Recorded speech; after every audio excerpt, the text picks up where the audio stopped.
తెలంగాణలో మరో దారుణం.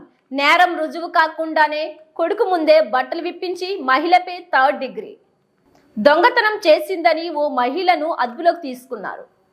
పోలీస్ స్టేషన్లో దారుణంగా కొట్టారు. పోలీస్ దెబ్బలకు ఆ 3rd డిగ్రీ ఎఫెక్ట్ కి నడవలేని స్థితికి చేరుకుందా మహిళ. కదలేని స్థితిలో తీవ్ర నొప్పులతో అల్లాడుతోంది. 10 రోజుల కిందట జరిగిన ఈ ఘటన ఇప్పుడు వెలుగులోకి రావడంతో తెలంగాణ ప్రభుత్వం వెంటనే యాక్షన్లోకి దిగింది.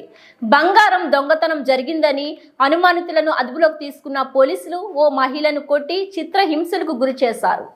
అసలేం జరిగిందంటే సైబరాబాద్ పరిధిలోని షాద్ నగర్ పట్టణంలో అంబేద్కర్ కాలనీలో 2 వారాల కిందట ఓ ఇంట్లో దొంగతనం జరిగింది. 24 తులాల బంగారం, 2 లక్షల నగదు పోయిందంటూ నాగేందర్ అనే వ్యక్తి గత నెల 24వ తేదీన షాద్ నగర్ పోలీసులకు ఫిర్యాదు చేశాడు. పక్కింట్లో ఉంటున్న వారిపై అనుమానం ఉందంటూ ఫిర్యాదు చేశాడు. నాగేందర్ ఇచ్చిన ఫిర్యాదుతో డిటెక్టివ్ ఇన్స్పెక్టర్ రామ్ రెడ్డి విచారణ ప్రారంభించారు. మొదట రామ్ రెడ్డి మరో 4 సిబ్బందితో సునీత, భీమయ్య దంపతులను అదుపులోకి తీసుకుని విచారించారు. ఆ తర్వాత భర్త భీమయ్యను వదిలేసిన పోలీసులు 9వ తరగతి చదువుతున్న కుమారుడు 13 ఏళ్ల జగదీష్ ను అదుపులోకి తీసుకున్నారు.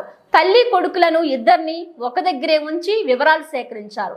నిజం చెప్పడం లేదంటూ తల్లి కొడుకులను కొడుతూ తమదైన శైలిలో ఇంట్రాగేషన్ చేశారు. క్రికెట్ ఆడే బాలు లేకుండా సార్ అవి ఇక చేతులే మన నీకు వస్తలేవు, ఇక కాళ్ళు ఇట్లా పెట్టించు, కాళ్ళ దగ్గరికి వస్తలేదు సార్. 2 ఇళ్ళు పెట్టించి గాజులన్నీ వీకిండ్రు, అమ్మిట్టే తీసిండ్రు. ఇక ఆడామె మధ్యలో పట్టుకోమ్మ అంటే ఆమె మధ్యలో ఇట్లా నిలబడ్డది, తలకాయ ఇరికించుకున్నది, ఇట్లా లేపిర్రు. ఇక మళ్ళా కట్టె పెట్టింది కాక ఓసారి ఇక్కడ 2 కాళ్ళు పెట్టిరు, ఓసారి మళ్ళా కట్టెంది కళ్ళగలని ఇట్లా కాళ్ళు పెట్టిరు. ఇక ఆ కాళ్ళకు తలిగిరు, ఇది ఇట్లా కట్టేసారు. నేను ఏం చేస్తా, ఇది ఇట్లా మోసింది, ఇంకా నేను ఏం చేస్తా సారు. అద్దెపల కోపలేక ఎవరెవరి పేరు చెప్పిందంట. నాకైతే మత్తులే సారు, నీ కాలు ముక్తానని ఎట్లనో బయట ఏరి దొంగతనం చేసినట్టుంటే నేను ఆమె చచ్చిపోతా సార్. కానీ వాళ్ళ ఇంట్లోకి వెళ్ళి మాత్రం చక్కగా ఈక్వేరింగ్ చేసుకొచ్చి నా ఇంట్లో ఎవరు పెట్టిరు అదొక్కరు గుర్తు తెలుసుమాను నేను చేసినట్టుంటే నేను మీ ముందంగా చచ్చిపోతా సార్. నాకు ఆ ధైర్యం లేదు, నేను చేయను సార్. నేను అట్లాంటి పనులకి మీ అసెటర్ల కాలు మొక్కి సార్ నాకు లేదు అని నేను పదాలు కొనుక్కుంటాను. నేను పదాలు ఇవినప్పుడు ఇట్లా సార్ ఇదంతా నిండ్రు ఆ పెద్ద సార్ అనేటల్లో ఎవరో ఏమాత్రలో సారు పిల్లగాళ్ళు ఆడుగుతూ ఇదంతా అన్నీరు సార్. ఇది దమ్మెళ్తలేని దావకనుకోమని అనుకున్నాము. బయటికి వెళ్ళనిస్తలేరు వాళ్ళు.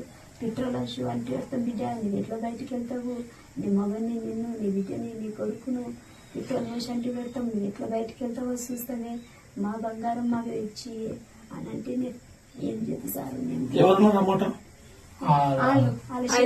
ఆయన చెల్లెలు వాళ్ళ అమ్మ. నేను రేణుక సార్.